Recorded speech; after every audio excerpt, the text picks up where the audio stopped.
How are you doing today? I'm quite well. How are you? I'm great. I'm great. I've been looking forward to this conversation for quite some time now. Well, so have I. Thank you so much for having me. Yeah, you bet. So, every now and then you get to share something special with the people that mean, a lot to you. And here today, I get to do just that. So I have the pleasure of introducing a longtime friend and mentor to my Advantis family, Loretta Penn. Loretta and I go back to 2007, where I worked in her organization when she was the president of Spherion. Spherion at the time was just over $1 billion, and it was a general staffing company within the SFN group. Spherion doesn't exist any longer. It was acquired by Ronstadt, and so the brand no longer exists. But those colleagues at that time, Loretta included, myself and others, we've all gone on to do some really awesome and amazing things in our careers. And so I'm really excited to be able to share that part with you guys as well. But Loretta was a lot of things for me. She was obviously my boss's boss, or my boss's boss, depending on where I was in my journey at the time.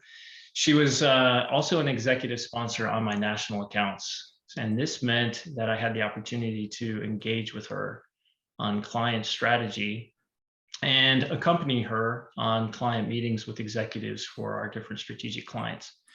And honestly, through those engagements, I cannot tell you how much I actually learned. I learned a tremendous amount of insight into executive presence and presentations and so many other things. But she was and still is a mentor to me.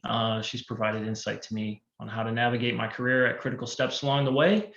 And so I'm going to have a lot of fun today sharing this special relationship with my Advantis family and getting to ask a lot of the questions. But if anyone on the call today has questions they would like to ask, please put it in our chat, and I'll make sure I try to get to those before the end of the call.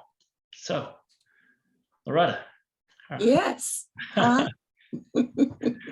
I wanted to give you a chance first to talk a little bit about your background, maybe a little bit about yourself, your family, where you grew up. I think it'd be great for the team here to learn a little bit about you personally. Well, I'll be glad to do that. And let me start, Bill, by saying thank you to you for having me here today. I'm so grateful for that. And to say hello to the, as you call it, the Advantis family. And thank you to each of you for taking time out of your day-to-day to listen to someone whom you don't know. So I'm very grateful for that. So a little bit about my background. I'm a Dallas girl. Oh, sorry. I think some folks here have their lines still unmuted. You guys will mute your lines. I'd appreciate that. Here we go. All right. Sorry. So I grew up in Dallas. For any football fans, even though I live in Washington, D.C., I am still a Dallas Cowboy fan. I admit it. But that's where I grew up. Mom and Dad, we were a family. Today, we might say we were poor, but we didn't know it. We had a lot of love in our house. My mom was if we use the term now, we might call it a domestic caretaker. My mom was a maid the entire time I was growing up. When I went to college, she decided to go to college. And I'll talk about that, I'm sure, before I finish today. My dad worked in what was called a mill, a lumber mill. He did that for 55 years. You think of working any place even for 5 years now, and he did that for 55. And no siblings, lots of cousins, because both of my parents came from big families.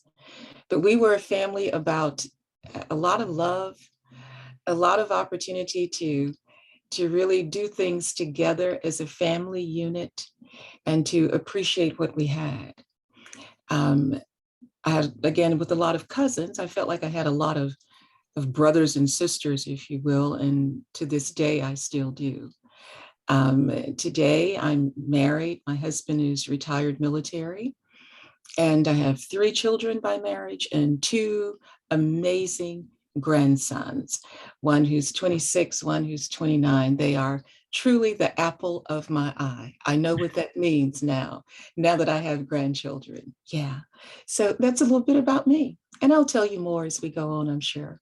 Yeah. So, thinking about your career and kind of where you started in the very beginning, you were, well, you got into staffing in probably much like the rest of us, kind of in a non-traditional way. You didn't think about getting into staffing in the typical way, but maybe because of your husband's career, you found staffing as a way to work and supplement your time. So tell us a little more about that. I mean, they don't know the story. I have the benefit of knowing a little bit more about your husband and his journey as well, but tell us a little more about that. Well, the wonderful thing about a staffing career, as many of you in the audience will know, and Bill certainly appreciates, is that it's a job we can do anywhere, right? We can really do it anywhere. And today, that word takes on even whole new meaning. We can do the job anywhere.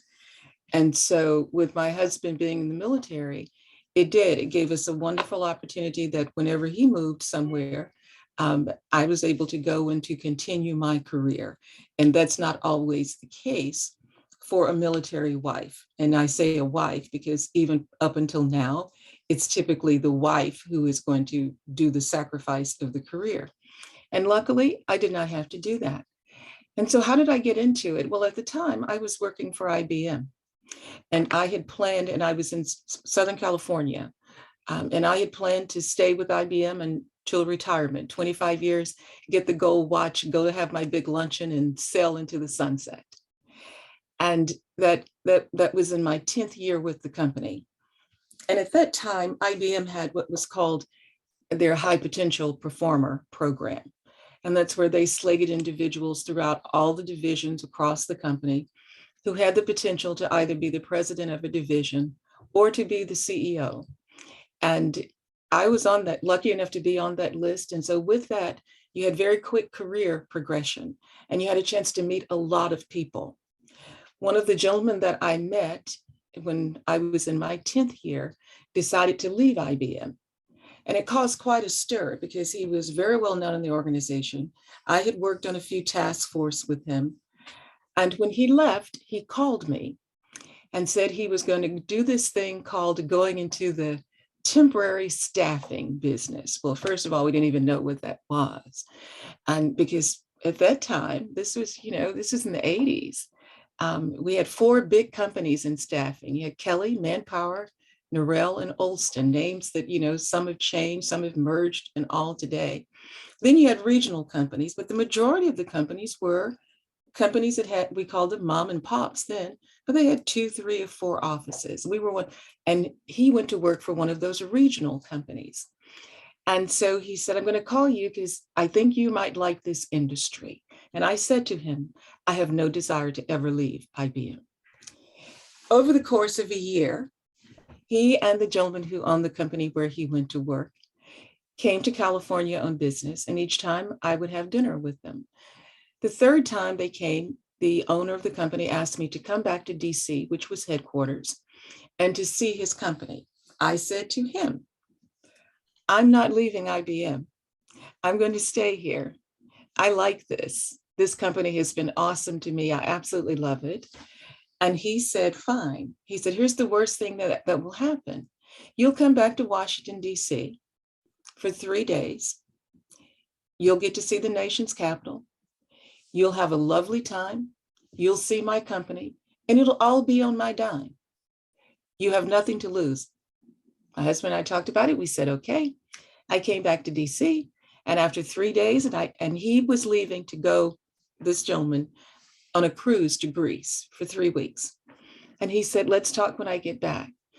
And one of the things that I learned then, after I had decided that, okay, maybe I will change and do this, is that we always want to go forward into a position knowing exactly what we're going to do. Well, that's not always your best adventure.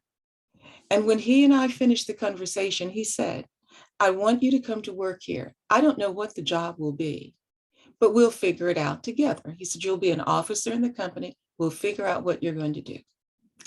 Well, I finished talking with him thinking I was not going to do this, had 3 weeks to think about it, called and told my parents about it. My mother's first words, "Have you gone crazy?"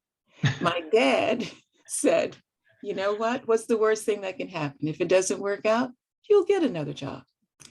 At any rate, that's after 3 weeks, I thought, as wonderful as IBM is, if I'm ever going to change, if I'm ever going to see what I can really, really, really do, maybe this is the time to do it. And I decided to take the risk. And it was one of the best things that ever happened to me. And Yeah, that's how I got into this crazy business. yeah. So, I know that story, and so now that everyone else on the call does too, I think back to my own personal career, and we've shared as much. Dan, who's the CEO of our company, and I had a fireside chat a few weeks ago, and we kind of shared similar journeys. But it was all about taking some risk along the way. I mean, you don't achieve what you're looking for in a career if you're ambitious and you're moving and you're trying to grow without some risk along the way. And that's going to include getting knocked down your fair share of times along the way as well. Have you had any of those major setbacks? Was there anything along your career you could think of that you had to overcome, or maybe the choice you made was the incorrect one and you had to maybe go backwards and reset? Anything like that? Well, so in a word, yes. When I decided to leave IBM, believe me, it was not an easy decision, but it was one where, as my dad said, what's the worst thing that can happen? It won't work. Well, you can get another job. And I felt that I probably could. And so, yeah, let's take the risk. And the next risk was coming to DC. That's not where my husband was stationed. So I was going to come back to DC on my own and with our kids and get started in a new place where I'd never lived before. Now, the good news is that we had a lot of time to live in Washington, D.C. after that. But at that time, I didn't know anybody. And my first week here, remember, I'm moving from Southern California, where it had sun every day. And my first week in DC, we had a blizzard in '82. There was a blizzard. And I remember standing in the window at the hotel with a tear coming down, thinking, what have I done? But so you make that leap, and then you make the best of that. So that was one, and that started, again, a career trajectory that I would never change. I can tell you about another segue. There was a time at Spherion where I'm going to say that life had gotten boring. And there can come a time in all of our careers where we're not feeling as challenged, not feeling as motivated, not as excited about what we're doing. The one thing I would say when we get to that point, do something about it. Absolutely. Time goes by quickly. You just sit and wait and think it's going to change, not if you don't act. So I had that phase in my career, and where I decided that maybe it was time for me to go do something different. And I decided to do so. I was very fortunate to have been recruited by a company to come and have an amazing position with them. And I had gotten to the point, I had accepted the position. I had the offer letter in my hand. And at that time, my CEO, Roy Krause, called me at home and said to me something I'll never forget and that I thank him for to this day. He called me at home and said, I understand if you're ready to leave, but I'd like you to come back here to Fort Lauderdale and meet with me today, because I decided that if you're going to leave the company, there's something that I've done wrong. And I thought, what a statement for a CEO to make. And I did. I went back, I spent the day, and clearly I ultimately ended up staying at Spherion, and my trajectory and what we decided to do and the opportunities at Spherion continued to grow for me. But the risk that I took was leaving, because I had built up a lot of annuity there at Spherion, a lot of years. And I liked so many of the people, but I needed to take that risk to keep myself challenged, to do something that was good for my career, to continue to stay motivated. And I was willing to take that risk. Now, I will add that you also get to a certain level where the risk you take, you have to measure them differently. It's very different if you don't have children, you don't have a home, a mortgage, if you don't have other levels of responsibility. You can go make and leap and make some amazing decisions. But when you have responsibilities, how you make those decisions and when you make them, and the risk you're choosing to take, it's going to be very different.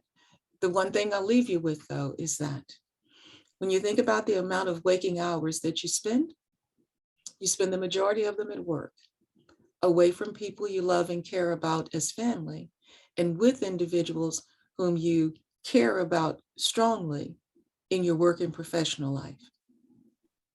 You should enjoy that. You should make the best of that. And you should be doing also what's best for you in that environment. And that includes taking a risk. It does. Think how boring life would be if we didn't. No, right. I have been known to take my fair share of risks. And some have worked out, some haven't, but along the way, what I've learned as well was I would never be where I am today if I didn't, period. Yeah. Yeah. You just can't get to where you want to go if you're not willing to take some risk along the way. Well, So can I just add one other thing there, please, yeah. Bill? And because I so believe in what you just said, how are you going to get to where you'd really like to be if you're not willing to take a risk along the way? And part of what will allow you to do that, I believe in my heart and soul, is how confident you feel about yourself and your ability. If you feel really good about you, then that risk is worth taking. Yes. Yeah, I've always had the confidence, and then of course I say that with perspective. I just keep that in mind, but I didn't necessarily feel in every risky situation where I took that risk.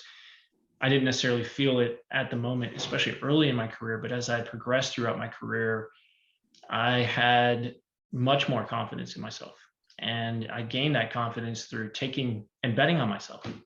Being willing to take risk, but knowing that, look, if I fall on my face, I am who I am. I can get up. I'm going to be fine.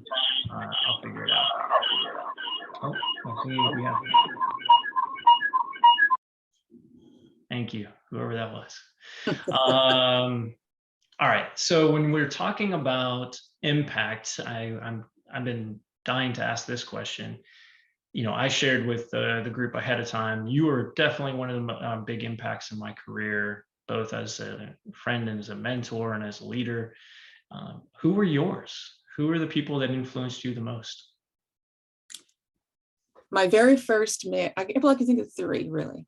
My very first manager at IBM. He was visionary. He was just an incredible salesperson. He was engaging. At the end of the day, when we'd come in, as sales reps, we've been out in the territory, so to speak, to doing our sales calls and all, and we'd come in. He had a way of, whether you had had a great day or just a day where you'd think, what was I thinking, today? This just was not my moment. Presentation was awful, whatever was your day. When you came into that environment, we called it a bullpen because we all had our desk out in this big room and all. He would make you feel like it's okay. You can go out and you can face another day. Tomorrow is a new day. So that was one thing he did. And secondly, one of the things he said to me when he sat down going through an orientation, and I'm a new rookie sales rep, I was young. I graduated from high school at 15. I graduated from college at 19. I started teaching school at 20, and I started working for IBM at 21. I'm young. I didn't know anything. Thought I knew a lot, but I didn't know anything. And I sat down with him and he said, buy stock, Loretta. He said, no matter where you are, if it's a company you choose to work for, buy stock in it. He said, no matter how much you think you don't have enough money to do that, you do. If you can just buy one share, buy stock. To this day, it is something I've always done. And I always think about him. And I think, thank you, Frank. That was such wonderful advice. Good Thank advice. you for that. Yes. Yeah. So to him, and because he hired me for my first job in that amazing company called IBM that, as I say to this day, taught me everything that I know. And then secondly, I would say my mom, my dear mom who passed away last July, who was just one of the strongest women I know, who decided when I went to college that she was going to go as well. So she went to college, got her BSN, became a nurse, practiced for about 16 years, and then retired and started a nonprofit. My mom was an activist in the day when you didn't even use the term activist, and just involved in everything. This ball of energy until she passed away last year at 98 years old. Just amazing. Who said to me, her idea of what to do to stay healthy was to eat well, drink lots of water, and exercise. Huh, funny how we still hear that today, right? It's And and there she was, as healthy as could be, until she went to sleep and didn't wake up anymore last July. So I would say my mom, who taught me also about integrity and character and being confident. And that one of the things she would always ask me, my middle name is Ann. And so that's what she called me. And she'd always say, Ann, did you do your best? If I said yes, most often she was okay. If I hesitated, she was not happy with me. And then thirdly, I would say my first boss in the staffing business who recruited me, Barry. Because as IBM taught me the foundation of sales and leadership skills and about emotional intelligence, even dressing for success, because yeah, IBM taught that too. Barry taught me the foundation of staffing.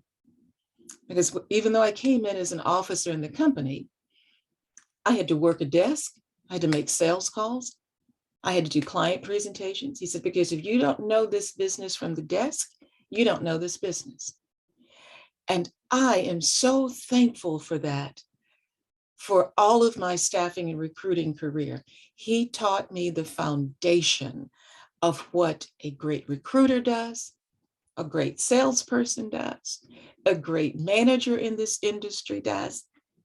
He gave me the business mind of staffing, as IBM gave me the business mind, if you will. And then just one last thing I'd like to add, because I think is pertinent here, is that having a mentor is so important. It's so important. And when I was growing up, we didn't have a lot of women in leadership jobs. As we all know, we're just now getting there. For those ladies who are in the audience, we've been getting there maybe for the past 15 years, but we didn't have a lot of women in senior leadership jobs. And so my mentors, as I thought about it in prep for this dialogue, were all men. That's who I've worked for. My environment over the years has primarily been men in my workplace. And so what is so wonderful about today is that there are a lot of incredibly talented females at the top of the ladder.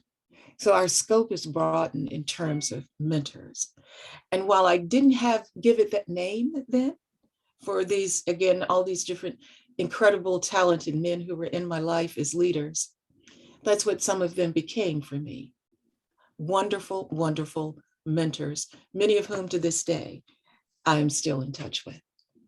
That's great. I mean, it's something that I want to point out that you are probably, you made the comment about even teaching you how to dress for success. You're probably one of the most well-dressed individuals I've ever met and spent time with. I have always been, you really made me up my game. Every time I'd go on a sales call with you, I would literally sweat bullets over making sure that I was dressed well enough to go on a sales call with Loretta Penn. But it's, I think mentorship to me has been very fascinating, because unlike your journey, my journey has been, most of my mentors and most of the people that I've had have been female.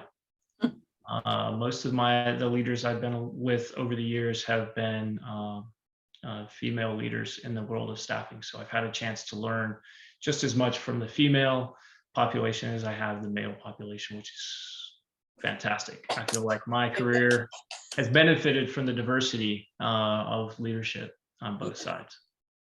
Well, I think it's wonderful.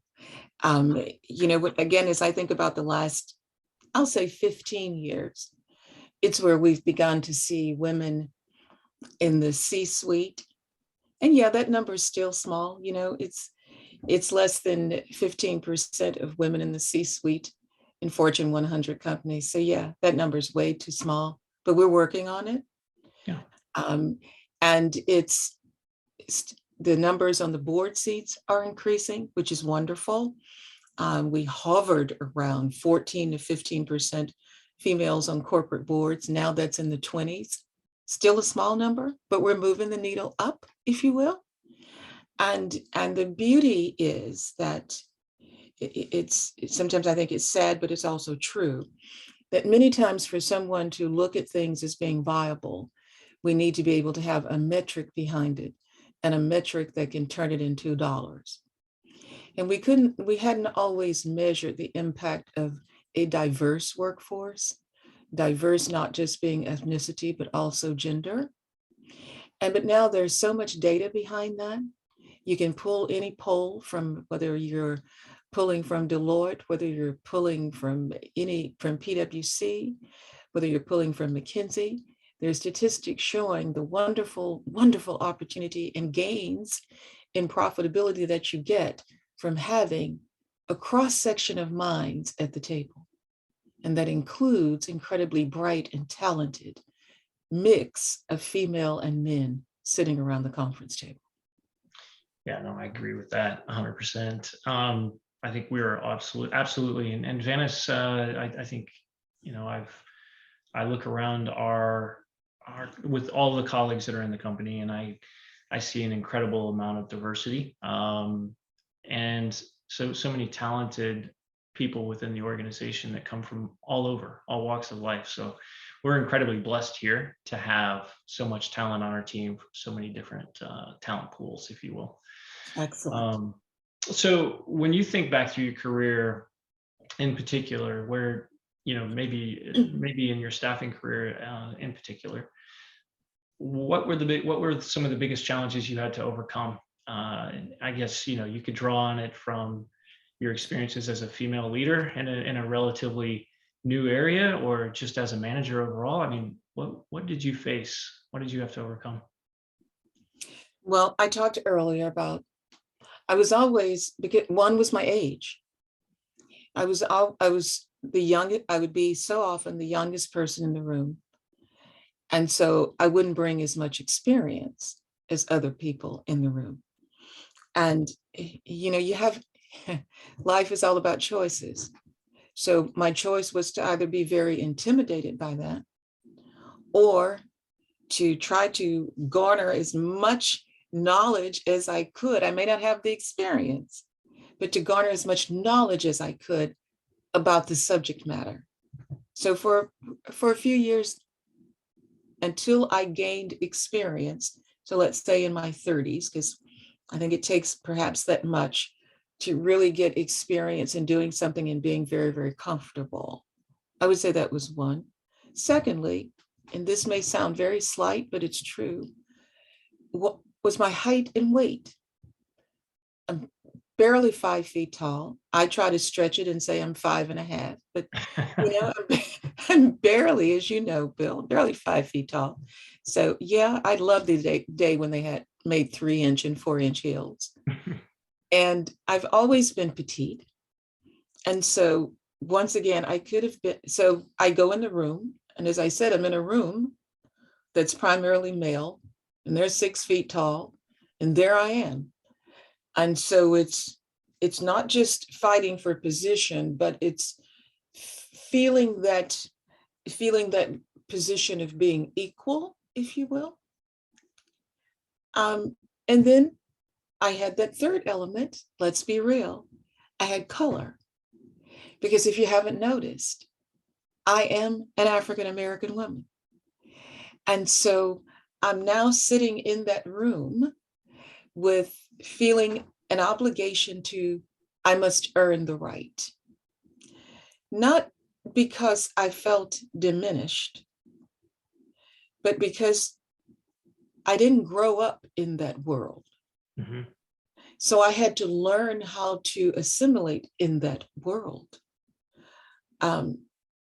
The good news and the blessing is that I did. But I want to take a minute and create a picture for you, because as I talk about my challenges have not been learning the subject matter. No, I'm going to learn and apply myself. I'm going to know what I'm talking about when I walk in the room, guaranteed, or I don't need to be in the room. That's a fact. I know I can testify to that. Absolutely.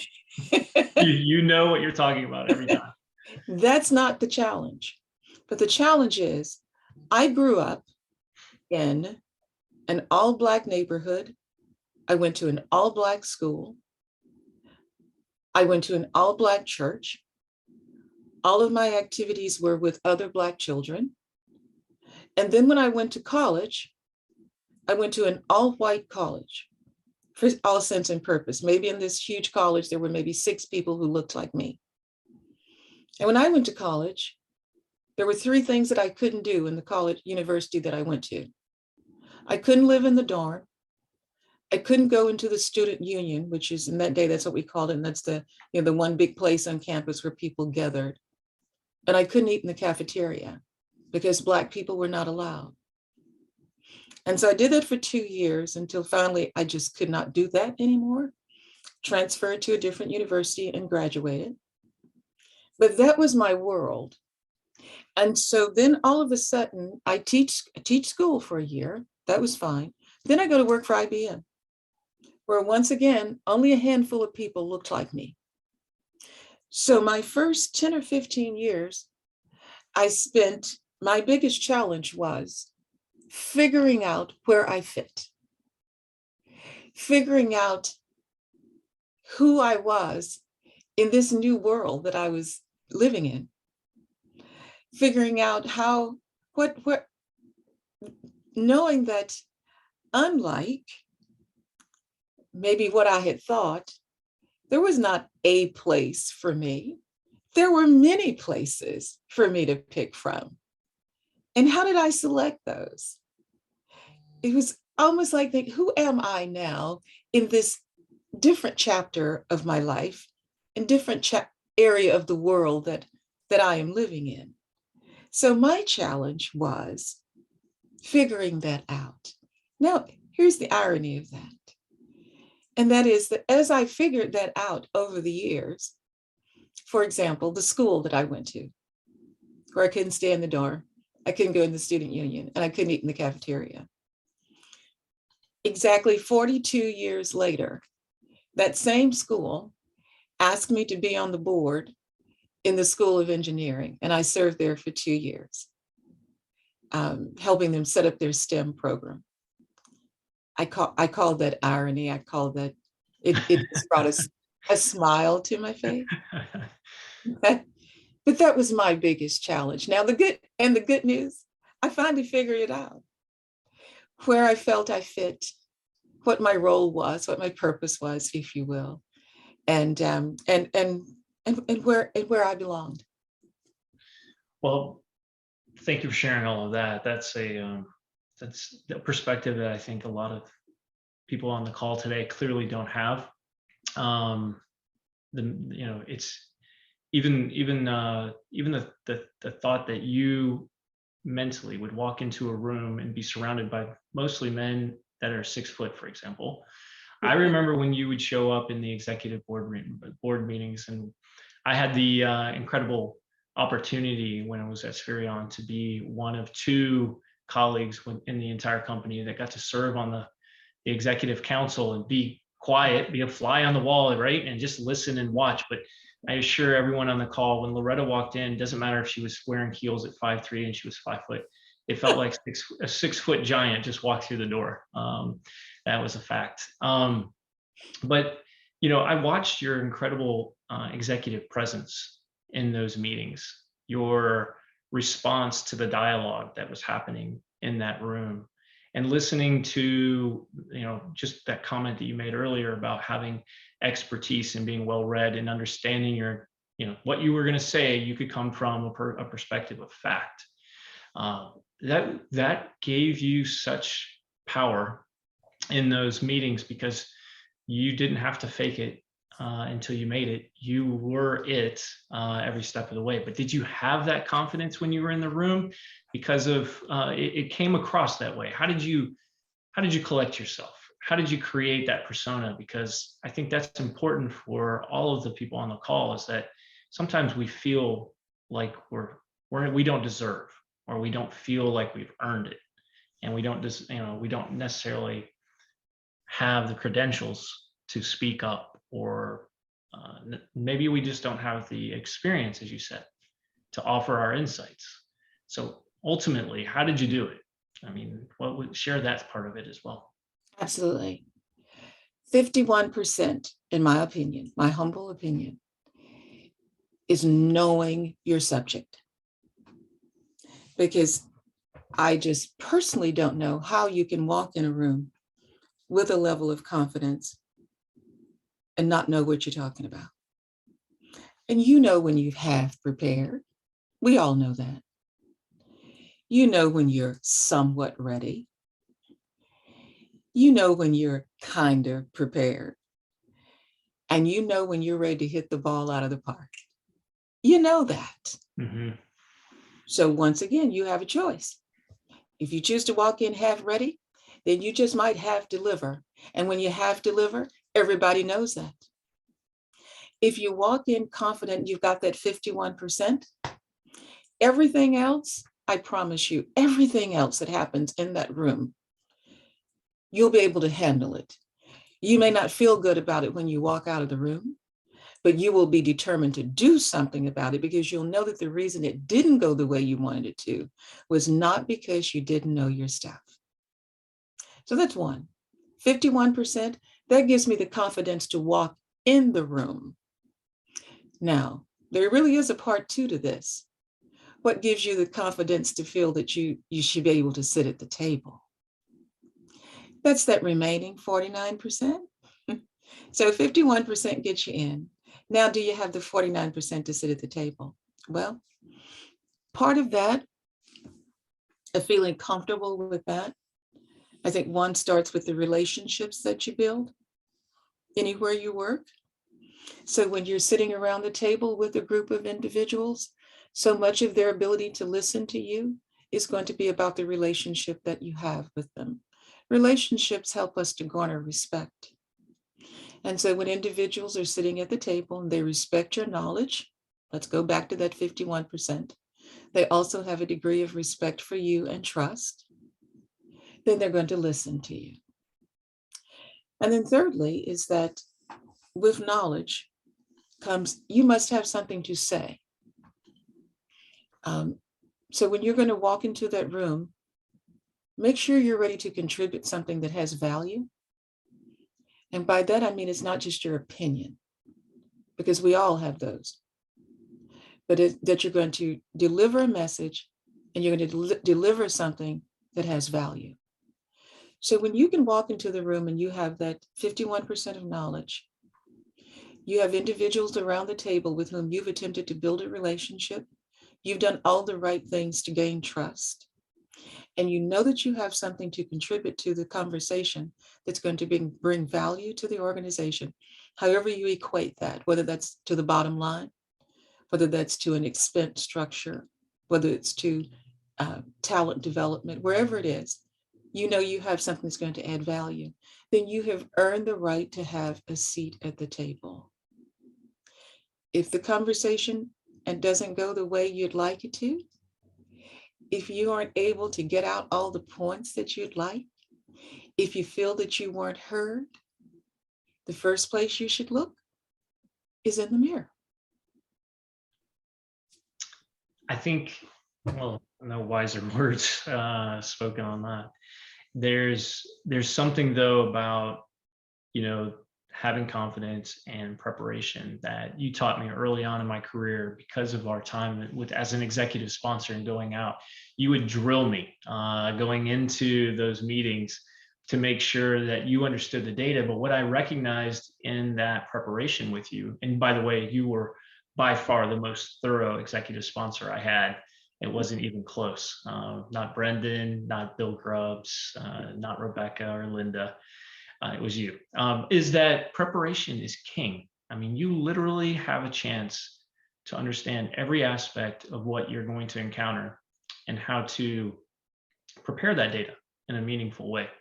And so that has prepared me in so many ways for other parts of my career. So I have to say thank you for that. So did you know you always wanted to? I'm not sure you said thank you then, though, after some of those meetings. No, I did not. I honestly, it used to make me sweat bullets having to prepare for you. Like preparing for you it was hard work, but ultimately what that did though is made me perfectly prepared for the client. Because if I could answer all of Loretta's questions, then I knew the client was going to be a breeze. To be honest, that was the easiest part. But did you always know at an early age, or at what point in your career did you say, I wanted to be a C-suite leader, to be a board member? I mean, was it something that you were born with? Did it grow on you as you went along? How did that work? The answer is no. And why? Because I didn't know how to dream that big. I had not had that exposure.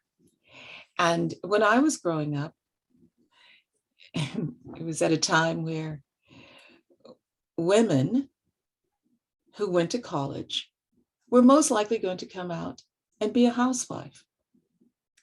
And if they were going to choose a career path, they were going to be a secretary, or they were going to be a teacher. And that may sound so old fogey to some of you who are listening on the call, but that's what happened in the late 60s and the early 70s. And I decided I wanted to be a teacher. That was the one I chose. And I would have done that again for 25 years. But the irony is, the teaching in Dallas at that time, I didn't make enough money to eat and pay my rent. And I wanted to do both of those simultaneously. But that was a path for women, if you will. And then, but when I went to work for IBM, that's when I realized, oh my goodness, there is another world out here. It's a business world, and there are multitudes of opportunities. Oh my goodness, what does this mean? And I had exposure, and I lived at different places, and it was just, oh my, okay, well, perhaps I can do some of these other things. And then, of course, over the years, I saw different things. I had different opportunities. But while early on, I didn't dream about the C-suite because it seemed so far away. But there's one thing I always dreamed of, and that was being successful. I'm not sure I could always give you the definition of what that was for me, but I knew it was something greater than I was at the moment. And so whatever that was, I knew I wanted to be that. Yeah. Now, as I moved in my career and I had more exposure and I saw more different things and I had more opportunity because I wanted to be successful, well, I wanted more of those opportunities. They were out in front of me. Yeah. And I was willing to take the risk to try to get some of those. I would say it was about maybe 10, 15 years before I actually became president of Spherion. that I truly had aspirations for the C-suite. Now, Mm. I wanted to move up, no question, wanted to do that. But to really say that, let's put it this way, that I wanted to compete with Brendan or Mike or Rebecca or some of those guys for the seat. When I did decide I wanted to do that, I wanted to do that. Yeah. And once I did, once I decided, yeah, that's what I wanted to do, then, and this would be the level of encouragement that I would give here, I made a plan. Because one of the things I feel as we look and want to promote our careers, going at it haphazard will not do. Don't wait for someone to take charge of your career. That's your responsibility. And so I began then to plan and to put goals in place. I talked earlier about having a mentor. I began to actively seek and decide on who I would like to be my mentor, and to ask individuals to do specific things for me to help me in my growth and development. Yeah, I made a plan.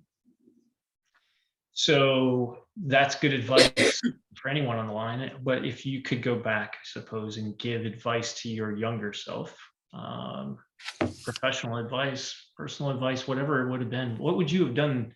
What would you say to your younger self? What would you have done to change the trajectory or direction or anything that you experienced? If I were going to give advice to my younger self,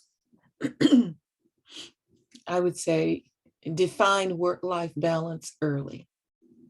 Now, that's a phrase that we just overuse so much. And, if somebody has found it, please tell all of us what it is. Well, I know some of you might differ with me, but I don't believe that we can have it all. I don't. But here's what I do believe. I believe that we can have parts of all of it. We just have to choose which parts are most important. And that will shift over time. What's important to us, who's important to us. But we can have parts of all of it. We just have to make choices. So I would say to this audience, decide what those choices are earlier, so that you will be doing those things in your life that are really most important and that would really bring you fulfillment.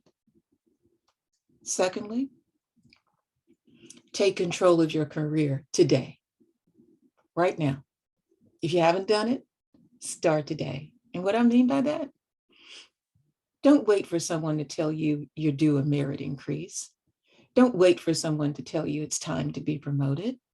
You know when it's time. You know when you're at your best. You know what your talent is. You know how to prepare yourself. You know how to be a constant learner. You know how to have a great dose of curiosity.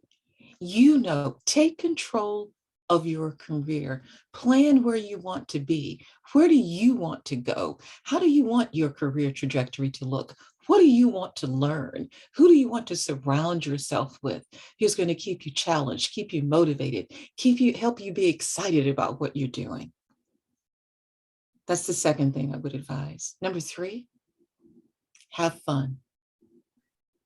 As I said earlier, we spend the majority of our waking hours working. There are too many people who retire, quit, or whatever happens with their job. Or while they're actively on it, and someone says to them, "So how's work?" And they go, "Oh my goodness, it was just an awful day." So, don't be that person. Don't sit and do something that is not motivating, stimulating, challenging, thought-provoking, and fun for you. If that's not what you're doing right now as you hear my voice, then call your boss up. Think about something else you would want to do in that organization that would be more fulfilling, and start working towards that. And then finally, and I will say this, and this is for the women in the group, but it's applicable for the men as well, that keep your girlfriends close and make time for them today, because they're the ones that we abuse as we are growing in our career. We kind of make time for them as we can. Make time for them now. When you get to be my age, you'll understand why I suggested this to you today. So I hope you'll remember it. I've never heard that part on the end. So all right, I know we're running out of time. I could actually go another hour, but I can't. My question, my follow-up question to that really is the work-life balance. I couldn't agree more. You don't get everything you want in life if you aren't willing to work for everything you want in life. And so that means pouring yourself into whatever ambition it is that you have. If you want to be, a painter, if you want to be the best leader, it doesn't matter if you want to be the best parent, you really do have to pour yourself into that moment and work hard towards your goals. But when you talk about work-life balance, and you talk about the consequences of early sacrifice and late reward, is there anything else that you would look back at that and say, I would do more of this or less of that? Well, I guess the one thing, Bill, that I can put in is that you can't hug a financial statement. No matter how good it looks, you still can't hug it. No matter how good it looks. And the one thing for sure that won't happen is that it can't hug you back. Yeah. And so when I think about, I've been blessed, I've had a great career and a great personal life. But if there's anything that I would change over time, or if there are any memories that stay with me, if I could have a do-over, not one of them is about my professional life. That's fantastic. Yeah. So if anyone has any questions in the audience that you guys want to ask Loretta, please put it in the chat box. I've got one more question for you, but it seems like someone would love for you to host a podcast. Where do you find creativity or inspiration for what you do today? I think this is we all have to have it. We all have to have some place we go get our batteries recharged on a regular basis. We do. Well, I put my inspiration in the 3 F's, as I call it: my faith, my family, and my friends. They give me such joy and energy and a desire to be my best self and not to disappoint, and to share and to learn from. They give me all of those things. So it's really very simple for me where I get my inspiration: faith, family, and friends. My creativity, I'm not even sure I have any. It's really, I mean it. If we put it in its purest forms, I can't draw, anything. I have no artistry type skills. I can't put pretty little things together. I would tell my mother all the time, she just sucked it all out of me because she did all of those things. But so since I don't think I have a lot of creativity, I do 2 things. I go purchase it if I need to do something for my business. But what I really do on a very serious basis is I try to surround myself with people who do. And so, I'm very lucky that I have a wonderful network of individuals who I can learn from. In my client base, I learn from them. People who challenge my thinking, associates, people in my network. And I call on them. I am not ashamed. I am not at all ashamed to admit that I don't know something, I don't have something, I can't think of something, I wouldn't know how to do something. I am not at all embarrassed to do that. And I will call on those people who do. That's how I do it. Well, I remember you being one of the very first calls when I joined Advantis. I was like, well, I picked up the phone and I called you and I said, I have no idea how I'm going to start up this government solutions business. Do you have any advice? And instantly you put me in touch with someone in your network that could help. And it's having those type of relationships and surrounding yourself with people, taking care of them over the years too, right? And Yes. never just going dark, and just, along the way, making sure you share your wisdom and knowledge whenever they need it, or proactively offering it. But Yes. you were there for me, as usual. As soon as I called, you picked up the phone and you went to work and put me in touch with someone, and I appreciate that more than you know. Well, you are most welcome. I will always do that for you. And one of the things that you said that is so important, when we make these asks of other people to give their time to us, make sure we have something to give back, that we have something that we want to share with them, so that they will know it's not a one-way street, and we're not just here to take and take and take and take, that we want to share too. And whether that's your knowledge, whether that's resources, whether that's time, whatever it is, there's always something that you can give back. I appreciate you sharing with us today, and what you've shared with us today has been recorded, so I know that they can listen to this again, because you shared so many pearls with us today, and pieces of advice that I know that they're going to use throughout their career, whether they realize it right now or not. They certainly will. And I am so happy that I was able to share our relationship with the rest of the Advantis family. And so thank you so much for being our guest today. And I look forward to another conversation in the near future. Well, Bill, I thank you. And again, to everyone in the audience, thank you so much. Thank you for spending time with me today. It was an honor and a privilege. Thanks, Bill. All right. Thank you so much. Goodbye, everyone. Bye, everybody. Take care.